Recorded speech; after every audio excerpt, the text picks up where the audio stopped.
temperament. Oh, sorry, Sam. How knowing their natural temperament, you can support them better to regulate their own emotions, which is a very important skill. So in this session, we're going to cover setting your child up for success and therefore avoiding behavioural challenges, because it's always better if we can to avoid children getting into a state where they can't cope or they're unable to regulate themselves. And we do that by promoting a safe environment in which they can thrive and promote independence. So understanding our natural temperament affects our moods, our emotions, and how we respond and cope in different situations.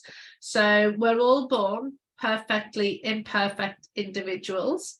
So none of us are perfect, but all of us are, individual. There's no two people alike, and we all have unique talents and abilities. And our role as educators is to make sure that our children know how amazing they are. We need to support them to understand their emotions, because if they can regulate their own emotions, then they can learn. And we need to offer a variety of learning experiences and opportunities for learning and growth so that they can experience themselves in the world around them and relationships with other people, etc., etc. So in offering them a variety of experiences, both, planned learning experiences and life experiences too, then our children, if they are developing positive learning dispositions, now this is a way of being, it's a way of acting, interacting and behaving. And some examples of positive learning dispositions are curiosity. Curiosity leads all learning. So if we can encourage our children to explore and to be curious, then that's a really great thing, because that will serve them for the rest of their lives. The same with all of these dispositions. We want to promote independence of action and of thought. So there are strategies we can use to encourage that, like not rescuing children, letting them do as much for themselves as they can without jumping in too quickly to help them. Also, creativity is another important disposition. Creativity and imagination go hand in hand. For anything new to be created, it firstly has to be thought about, to be imagined. And then once we've imagined something, then we can go and create it. So that two really important dispositions that go hand in hand, as I said. Also confidence, to have a sense of potency and confidence in our own abilities. Understanding our child's natural disposition really supports us to grow their confidence and their capabilities. Persistence, we really want our children to be able to persist through difficulty, to be successful in learning. Learning is an emotional journey, and we have the highs and lows of that journey. Frustration is an example. Learning something new can be incredibly frustrating. It can be really hard work and take quite a lot of commitment.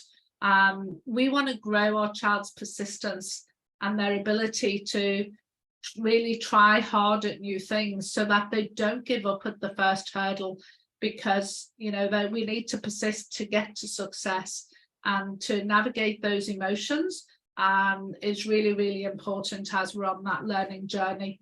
And also the ability to bounce back when things go wrong, to develop their resilience, so that, yes, we might fail, but, fail is the first attempt in success. So we want to teach our children that it's okay to fail, it's okay to get things wrong. Just keep trying, and if you keep trying, you will succeed. Trust is really important. Trust in their own abilities, but also trust in other people, because we are social beings, and it's really important to live a happy life. It's really important that we can develop those interpersonal relationships, and learn to trust other people. So playfulness, we teach through play. So the whole early years curriculum is a play-based curriculum, and that's because we learn more through play than we do through any other modality. So, and that's because I think that in playfulness we're fully engaged, there's no stress, and we're having fun, we're engaged in something, either something that we enjoy or something that's meaningful. And also responsibility. Now, it's really important, and for behaviour guidance and social competence as well, this is a good one.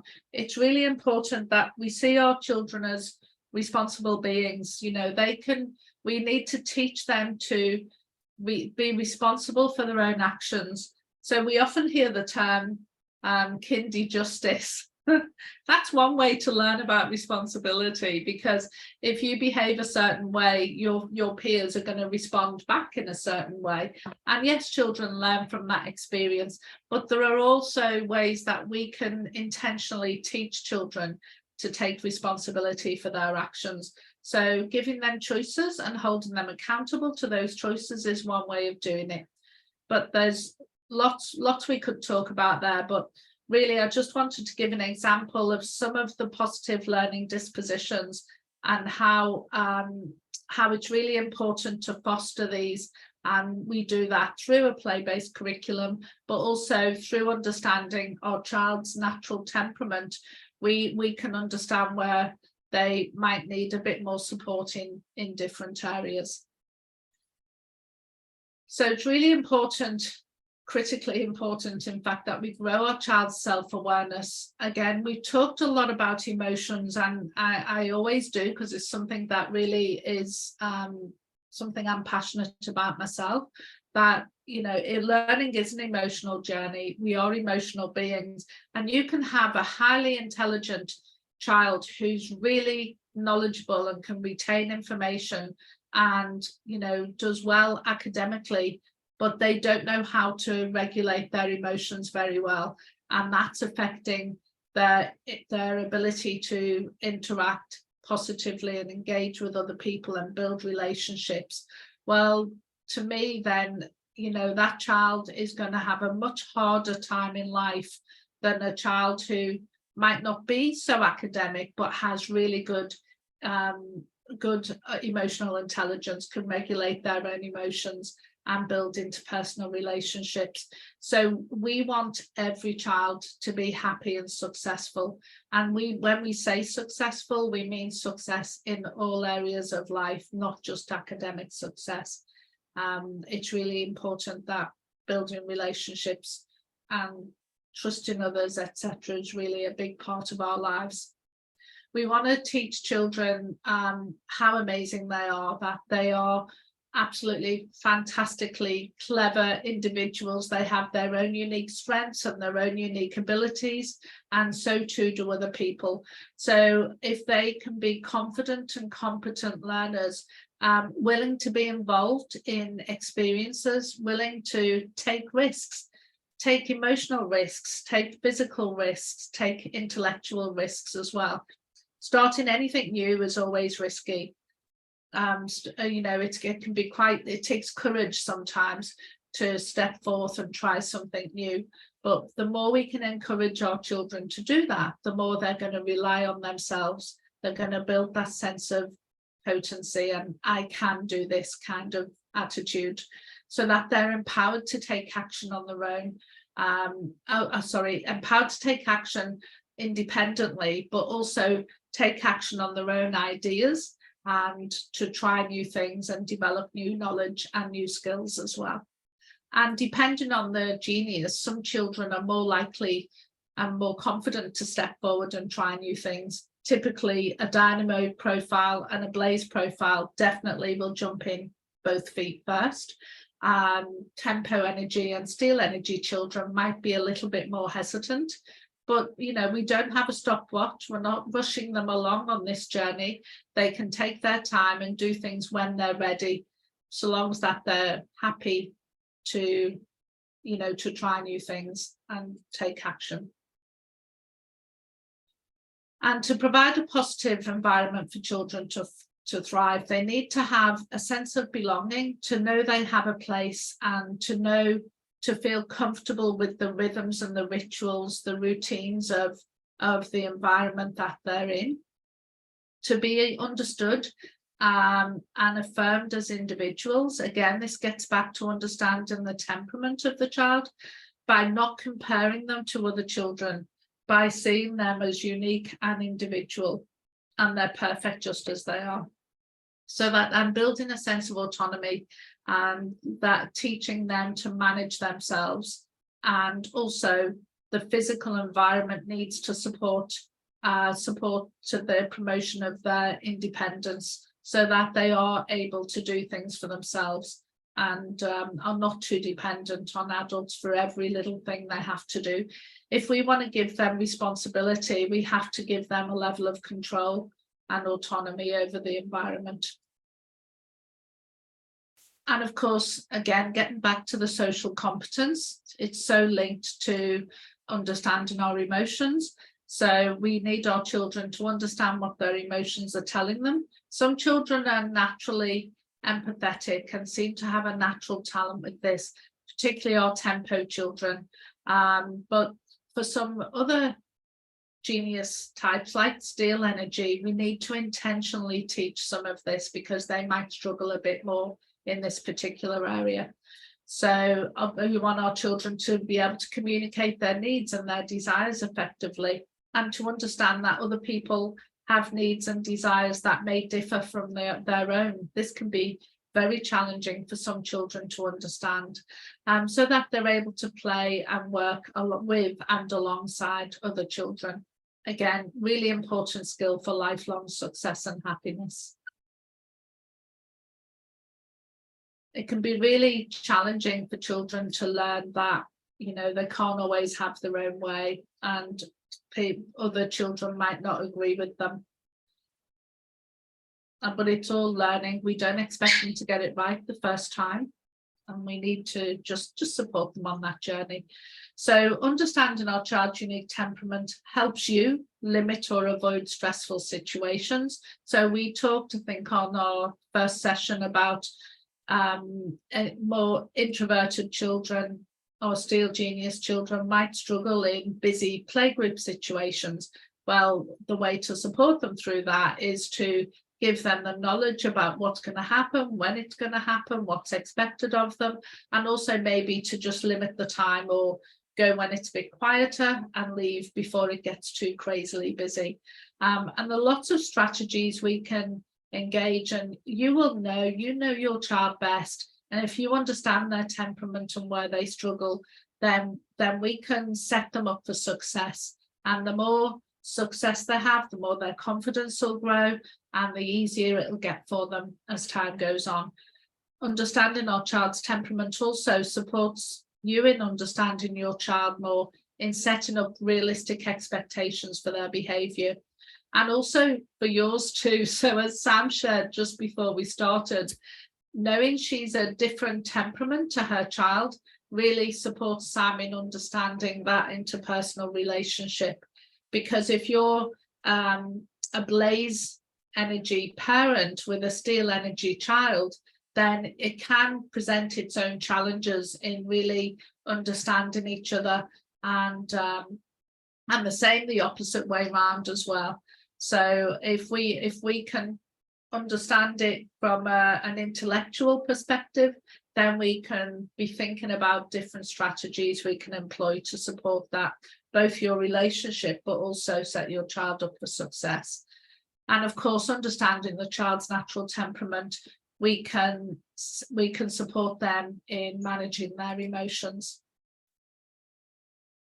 So again, setting them up for understanding our temperament, our genius, our unique genius, can grow our child's confidence and support the regulation of emotions, improve behaviour, increase social competence, reduces stress on both parents and child, because if you're feeling stressed and impatient because you don't necessarily understand why your child's being the way they're being right now, then your child will pick up on that, and that can affect your relationship and also affect how your child's responding to you in that moment of time. And of course, when we all understand each other a lot better, everyone's calm, the environment is supportive, that accelerates learning, because your child's brain and there'll be an absence of stress hormones, and your child's emotional state and physiological state will be in a state that they can learn much better and much easier, particularly if you adopt some of the strategies for your child to learn how to manage their own energy, how to be aware of their own individual needs. Then you're giving them lifelong skills then that they can take into school or into relationships outside of your close-knit family relationships that can support them to cope with whatever life brings them, really. So we talked about the 4 genius types, just to give a very brief overview, and I'll just go through some of the differences between the 4 genius types very briefly, because then we're going to come to a Q&A session. So I'll do this bit as a reminder, and hopefully that will trigger some questions that you may have or have had over the last 2 sessions, and we can go then dive into a Q&A session and have some fun with it. So if we're all good, I'll start with Dynamo Genius. Now, Dynamo Genius is in Spring Energy. So here's our Dynamo Genius. And Dynamo Genius children are creative. They're very task focused. So you'll always hear them saying, what can we do next? What's happening tomorrow? What's happening later? Etc. They're very about what. That's their natural question. They love variety and they love a sense of freedom. So the more you can put them, empower them to be making positive choices or to come up with solutions, solve their own problems, the more you can do all of that, the better, because they'll respond well to that. They hate to think that they have no freedom. They have no freedom of choice, and they hate being told what to do. They are natural daydreamers. So you will find that with Dynamo children, you might find that, you know, you're talking to them and they're not responding very well, and that's because they're off with their head in the clouds, dreaming in some, you know, different world. So Dynamo children love to do that. They are very intuitive, so they do often have their heads in the clouds. Very, very imaginative as well. Very easily bored, very busy energy, likes to be always doing things, so they're easily bored. They don't like to follow rules and structure. So it's important they still have them, but they might not necessarily like it. So the way to support Dynamo is to be consistent. If you have rules and structure and they see no point to it, then they're not going to respond very well to that. But if you consistently apply the rules and structure, then chances are they will comply with what's happening and what needs to happen. They're not good at timing. So they're naturally not good at timing. With their head in the clouds, you know, they're not very grounded. So they sometimes need help and reminders, and visual prompts will always help Dynamo children because they are big picture visual thinkers. So always give them the whole picture, and you can support them with, like I say, visual cues and visual reminders. And Dynamo children are those children that might be out playing, soaking wet and full of mud, and not really notice that they're freezing cold and they need to come in and warm up, or, you know, you could think of many other scenarios, but they're not always in tune with how their senses. They're the opposite to tempo. So they might be so busy because they're task focused, they won't even notice how cold it is, or that they're hungry. So they do need reminders to support them with that. So that's on our Dynamo. And again, if you've got any questions, be thinking about them, and we'll come to them at the end of this little overview. So our Blaze tempo, this is summer season. This is their natural question is who. Our Blaze Genius are really extroverted children. They love people and they love social situations. They're an absolute delight to be around. It's like being in the warm glow of the sun. They're just naturally warm, fun-loving people, and they love group activities and experiences. You'll really see them come alive They can be labelled as a show off, as, you know, too excitable, or they might be quite dominant in group situations, but that's because of their natural excitement and exuberance and their extroverted personality. They don't mean to be like that. So we need to teach our Blaze children sometimes just to slow things down and calm things down a little bit without making them wrong, because it's just natural enthusiasm, and it can get them into trouble. You know, as children, it can be challenging for them to manage that energy and to be slow down and be thoughtful of others. So sometimes they just need to be reminded. They don't like to spend too much time alone. They gain their energy by being around other people. And like I said, they're very, very excitable. They really are the star of the show. So that's our, excuse me, that's our Blaze. Excuse me, I've been talking a lot today.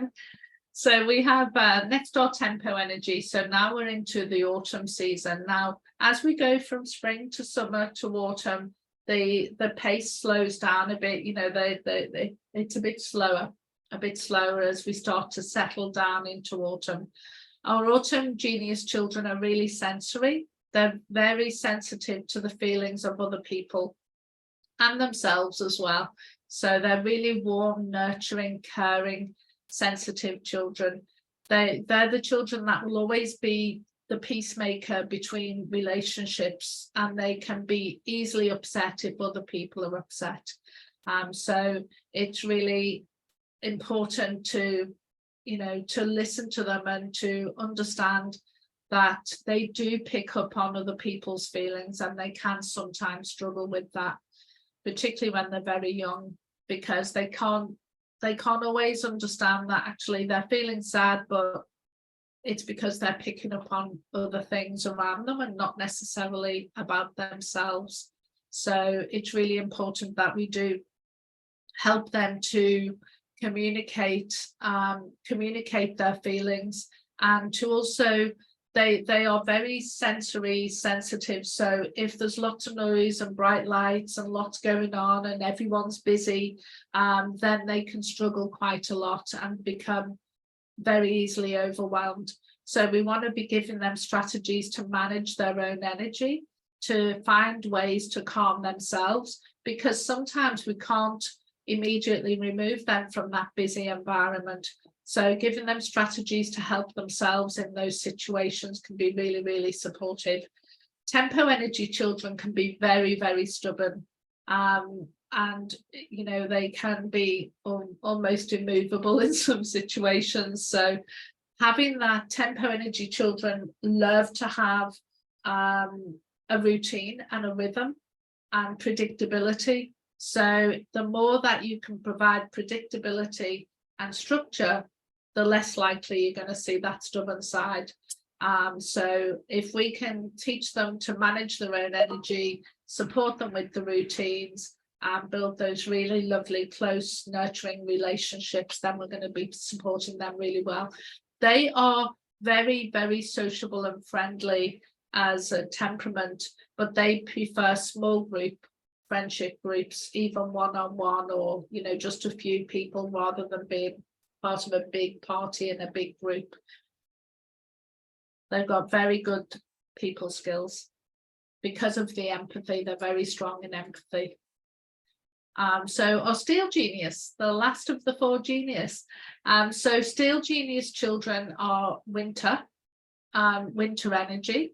So they're logical thinkers. They're really analytical, logical, scientific in the way of thinking. They love to analyze information, and they do tend to do well in traditional schooling. So that because their style of learning is that read-write style, that studying, you know, sitting on their own with a book and pen and studying the information, or it could be studying, pulling things apart and seeing how they work.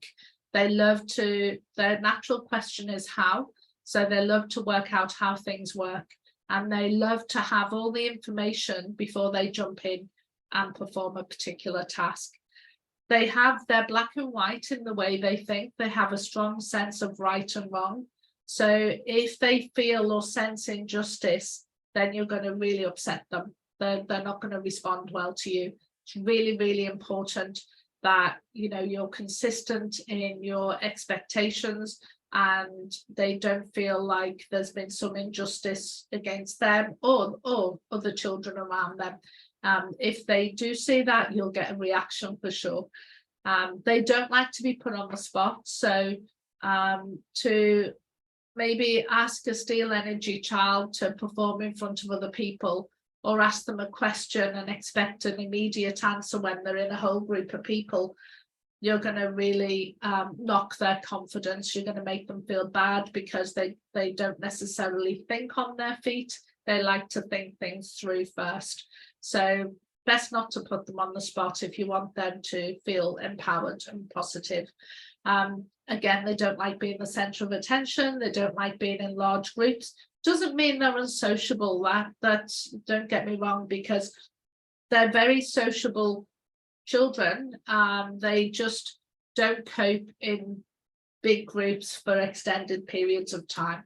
So the best way, again, like our tempo children, if we can teach our Steel children what to expect, they like the how, they like the information.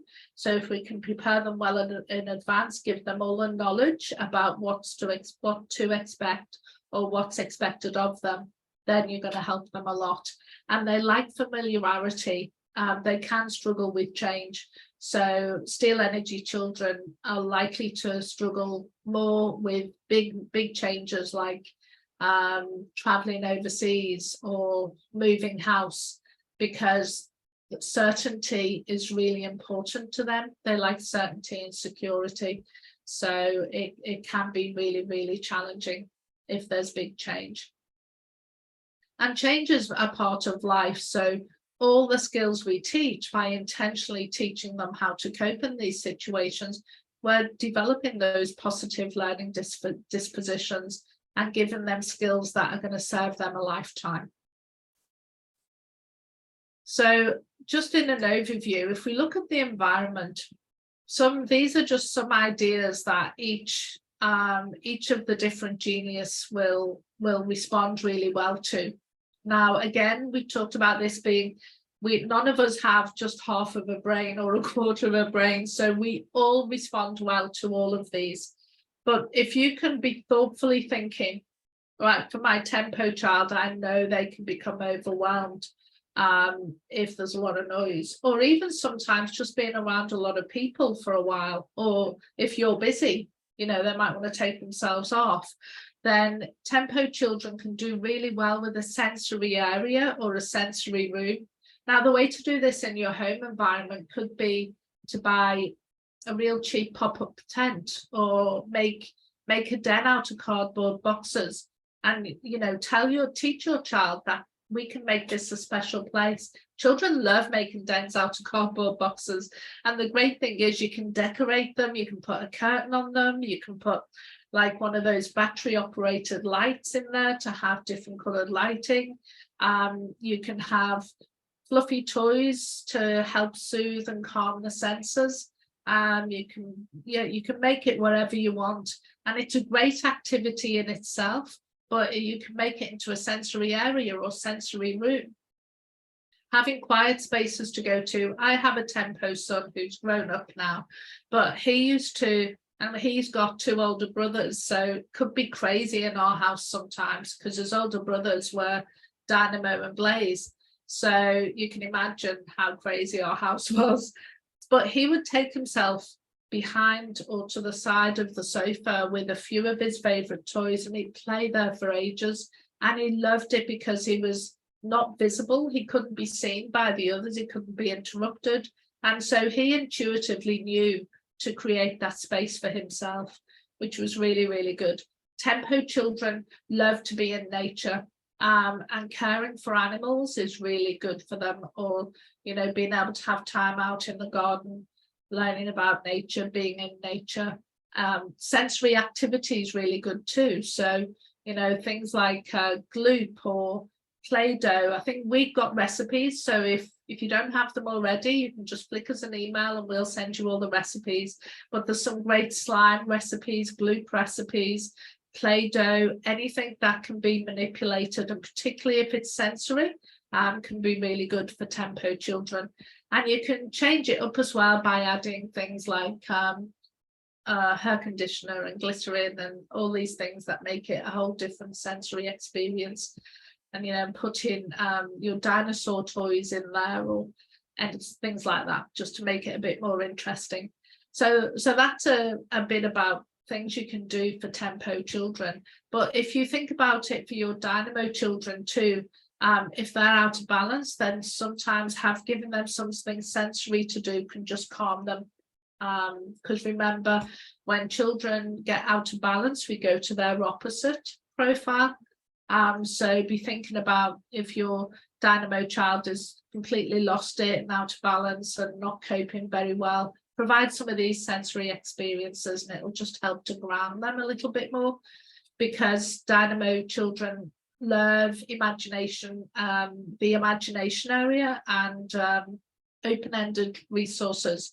So great thing to do for all children, and dynamo love this, are to have like an assortment of shells and driftwood from the beach, different size shells, different shapes, driftwood from the beach, even sand tray, lots of loose parts like bottle tops, containers, fabrics, different colors, different textures, and have that create an imaginary area or imagination box where your child can just engage with these resources and materials and use it in whatever that way they want to, using their imagination to create mini worlds or to just engage in imaginary play. Really good for all children, not just dynamo. So art and craft ideas, you know, creative expression, being able to create things, to just engage in art and craft. And there's a whole load of things you can do. Again, we have recipe books for making different kinds of art and craft experiences, and all of these like are zero cost or very little cost, from things around the home or things you might find outside. And also problem solving toys. You know, dynamo children love to solve problems. So they love to be able to engage in problem solving toys as well, or resources. So for Blaze Energy children, again, knowing that they're extroverted and they love social play, then they love things like group sports. They love they love role play, dress up, anything where they can be playing with other people and building those relationships with others whilst they're engaging in play. So it's amazing to watch children in the role play area. At home, you just provide some of your home, all your kitchen utensils, not all of them, but some of your kitchen utensils, your own clothes, you know, things from around the home that they can use, scarves they can make capes out of. There's so many things you can do for little to no cost that can support your child to engage in role play.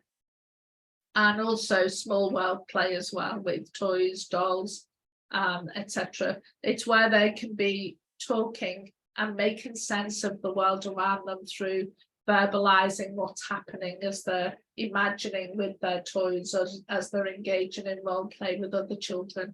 Really supports Blaze children. And then Steele, the young scientists of the Genius World, they love construction, they love loose parts play, they love to pull things apart.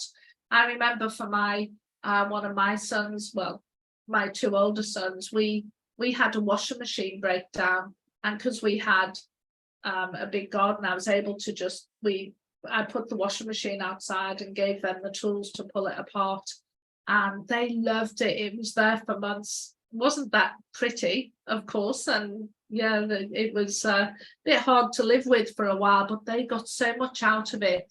As far as their learning is concerned, it was just amazing. You know, sometimes you can find broken motorbikes or you know, part of an engine that they can just pull apart and work out how it all works and how it fits together. It's really good for them. And construction too, of course, that's all part of that. And they love solitary play and reading as well. So, I mean, Lego is always a good toy for developing mathematical concepts, but also imaginary toy. Well, it's a great one for all energies really, but steel energy tend to do really well with that. And anything that they can pull apart or deconstruct and construct, working out how it all works, as well as being able to engage in solitary learning activities. So sorry, that was a lot of talking from me, but I was just trying to give you lots of ideas of what you could do to support all your different genius temperaments. It is time now for us to go to Q&A.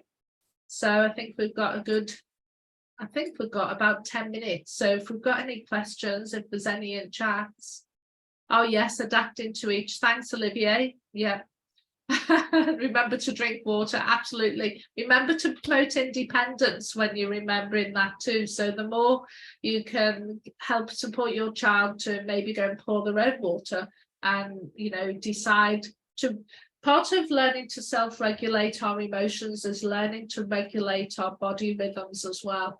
So that applies to, you know, eating and drinking. It applies to keeping ourselves warm, looking after ourselves. Really important. The two go hand in hand, because if a child is hungry, chances are you'll see a change in their behavior. It was for me, Olivia. Thanks. I took it for the children, but yes, you're right. I will remember to drink water. Thank you. So I'm reading, in case people can't see the chat, I'm reading the chat here and responding to some of the comments or questions. And I haven't started talking to myself. So do we have any questions? I do have a question, Angie. Yes.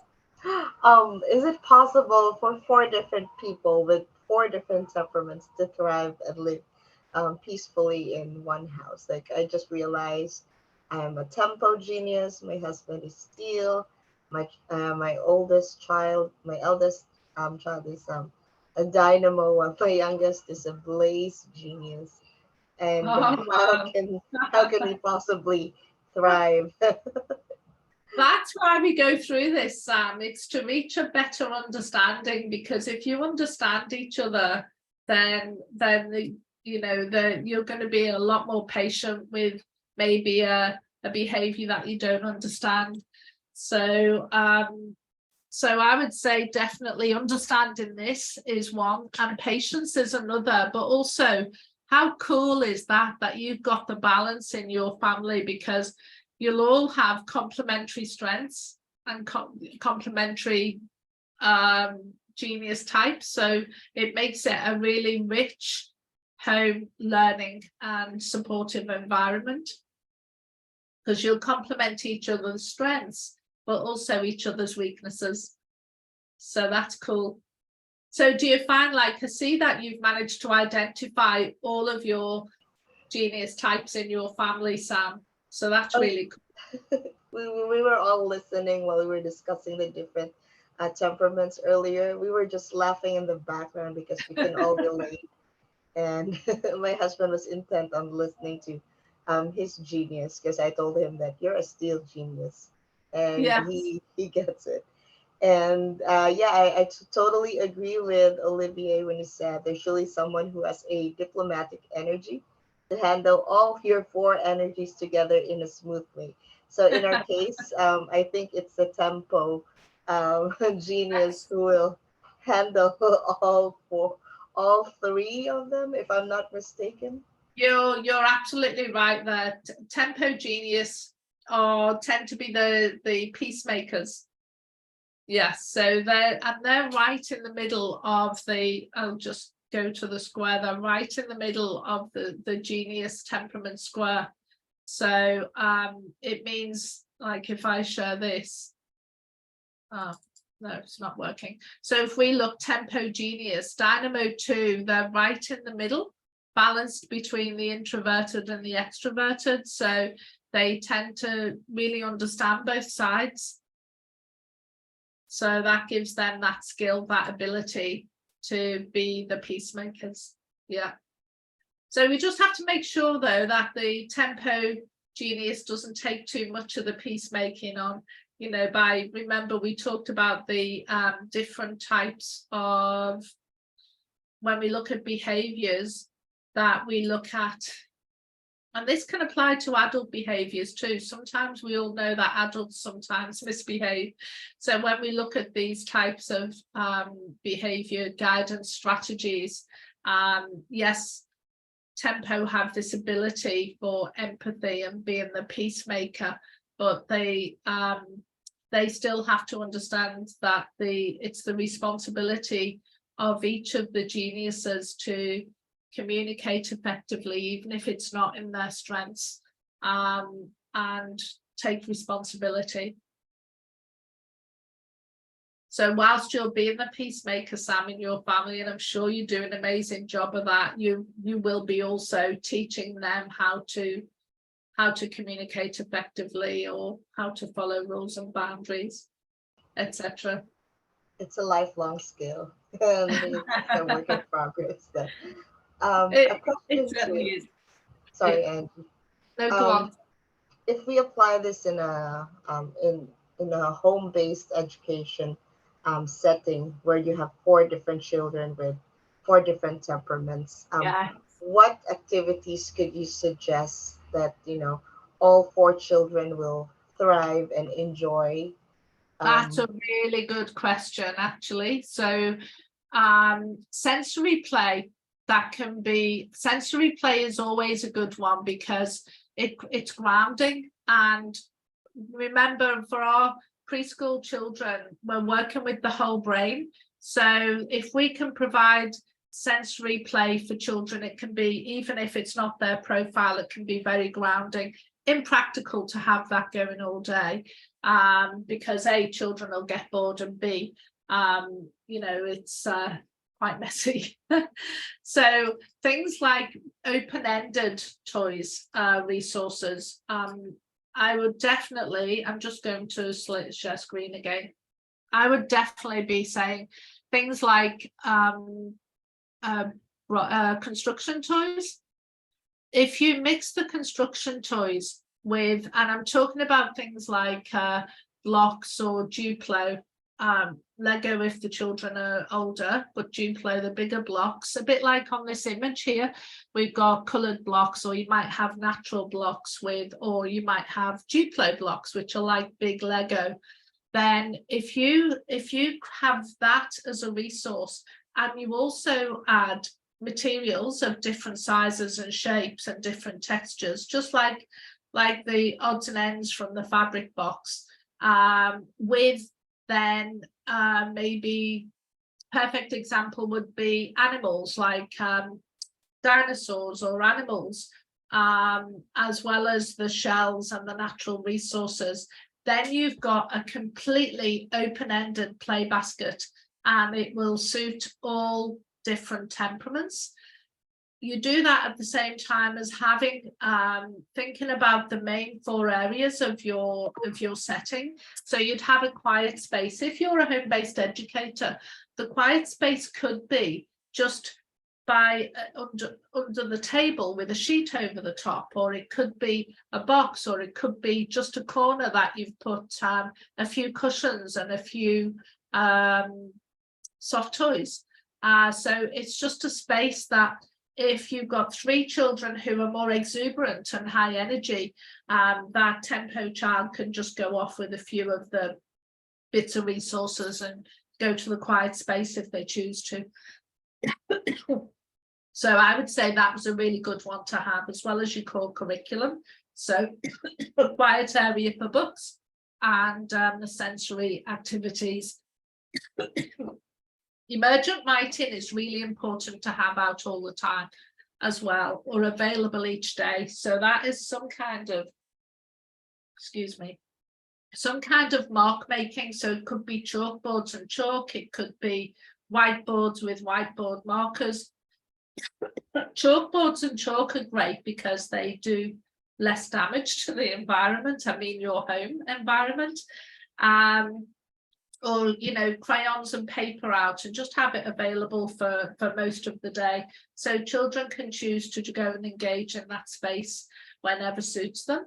And what else would I recommend for the different profiles? Role play is definitely part of the core curriculum. Now, it could be small world play as well, but doesn't have to be dress up toys, but to have something like, you know, even in this picture here, you can see a shelf unit.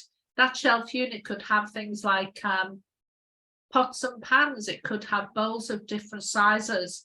It could have crockery, you know, just different size wooden spoons, teaspoon, made spoons. You can bring stuff in out of your kitchen if you wanted to, and use that in the play space, and provide opportunities. You know, something as simple as this stool next to that bookshelf would definitely provide a great space for children to engage in role play. And if you want to make that into a science activity, then you can give them water, and they can do, you know, the capacity and volume, etc.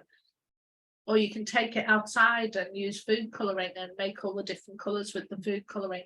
So in the home-based learning environment, you can use more or less anything from the home environment and provide some amazing activities. It doesn't have to be expensive dress-up clothes from the shop. In fact, it's often better if it's not, because the more you can engage the creative thinking and the imagination, the better. And the more open-ended your resources can be, the better as well, because that does engage the imagination a lot more. So I hope that makes sense, because that's a great core play basket for all children. And, you know, loose parts play is one of the best things you can do. It's also one of the easiest as well. It just takes a little bit of thought. I think we've got a resource actually we could send out on that, on ideas of what you could do for loose parts play. I hope that answered the question. Thank you, Angie. We have another question from Ranjana G. I think this was related to the question that we asked earlier, but it's more focused on the Steel Genius. So her question goes, can Steel Genius still enjoy the Dynamo and Blaze Genius based games just at home?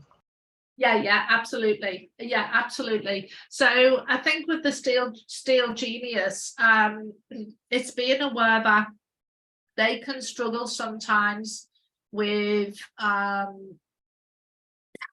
communication. They're not as strong communicators as Blaze children. Like Sam, you shared with your son, he's a real strong communicator, and he's very good at articulating his needs and desires. Steel Genius can sometimes struggle with that. So being part of that whole role play experience, etc., is really good for Steel Genius, because they're developing those skills when they're talking with other children, when they're role playing. They're developing their ability to communicate more effectively. So it's really good. It's not their strength, but it's really good for them for that reason. You may find with the Steel Genius children, though, they might get frustrated if they're unable to vocalize what they're wanting. So they might more easily get frustrated than other children. So you might just need to support them a little bit more in those role play activities.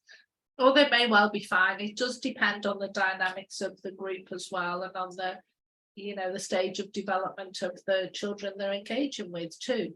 But if we just understand they might need a bit more support, but it's really good for them to do it, then we're providing a safe environment for them. Another question from Ranjana, how to encourage socializing aspect of Steel Genius while homeschooling? Okay, so while homeschooling, yes. So they're very much relying on you to provide that socialization. So I know there are homeschooling groups you can go to, or there are activities that you can take your children to that are group activities. My son and daughter-in-law homeschool their children, and they're part of a homeschool network. So I would encourage you to engage with a homeschool network so that you have the opportunity to take them to group activities and experiences. Don't expect the first time you go they're going to love it. Don't expect that. It might take him or her a few sessions to warm to the idea and engage, but they'll get there in the end. I'm so sorry. So again, prepare before you go to any social group. And we have our play groups around New Zealand. If you're located in New Zealand, we have play groups that you can attend as well. They're designed for preschool children, so if your child's a preschooler, that would be perfect.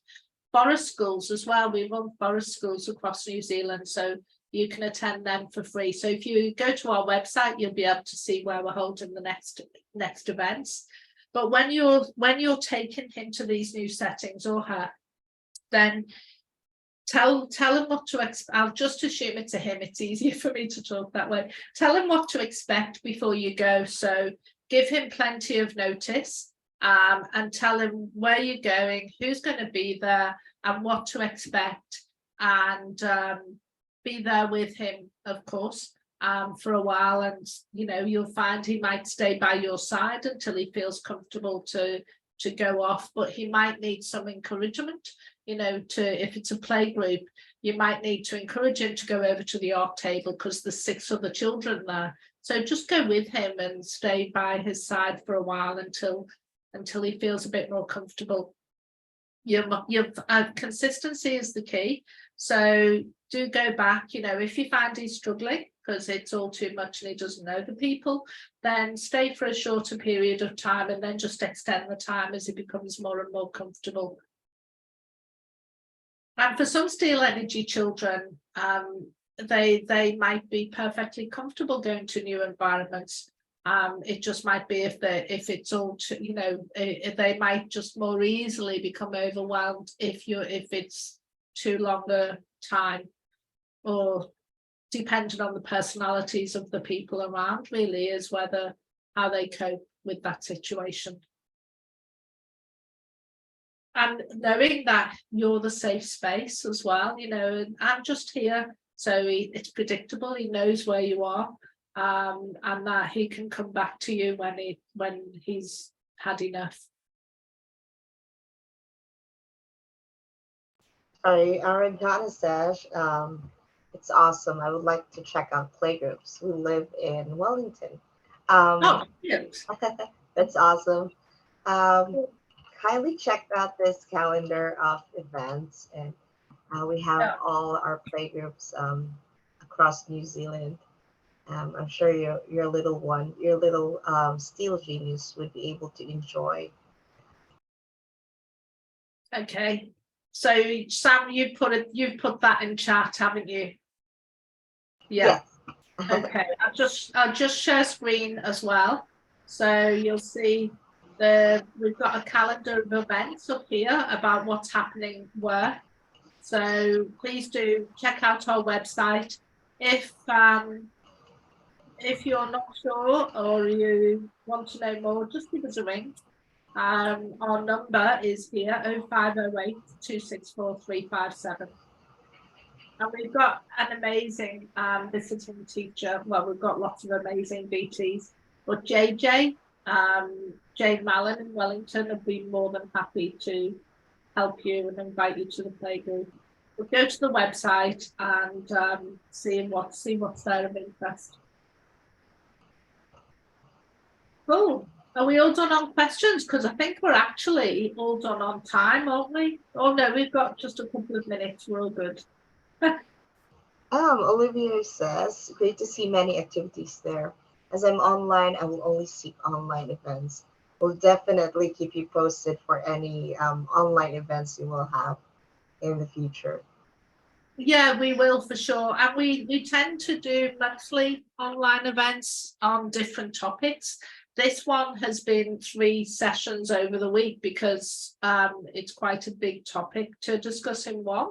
So rather than have 2 or 3 hours, that's a long time to be on the screen for you and for me. We thought we'd split it into 3 sessions, but you know, typically we do like behavior guidance, or how to prepare your child for school, or how to grow, how to teach children numeracy or literacy. So we have lots of different topics, and if you've registered for this, and clearly you have, then you'll be on our mailing list, so we'll just keep you informed as to what's coming next. And we always say, if there's anything in particular you want us to cover, then just email us and we'll cover that off as a topic for you as well, because we want to talk about what you want to hear about. Our goal is to help everybody to just love the time they have with these critically important formative years of our child's life. For every child to be, you know, relaxed and know they're doing a fantastic job, and it's the most important job in the world. Yeah. So never undervalue the role you play, and the important job you're doing right now, because you're shaping your child's brain, and that's going to impact the rest of their lives. Don't say that to put pressure on you. I say that so you know that whatever you think about what you're doing a really valuable job, because as this slide says, the early years last forever. Experiences in our early childhood shape our brains and affect us for our whole lives. So, and I'm sure that's in a very positive way.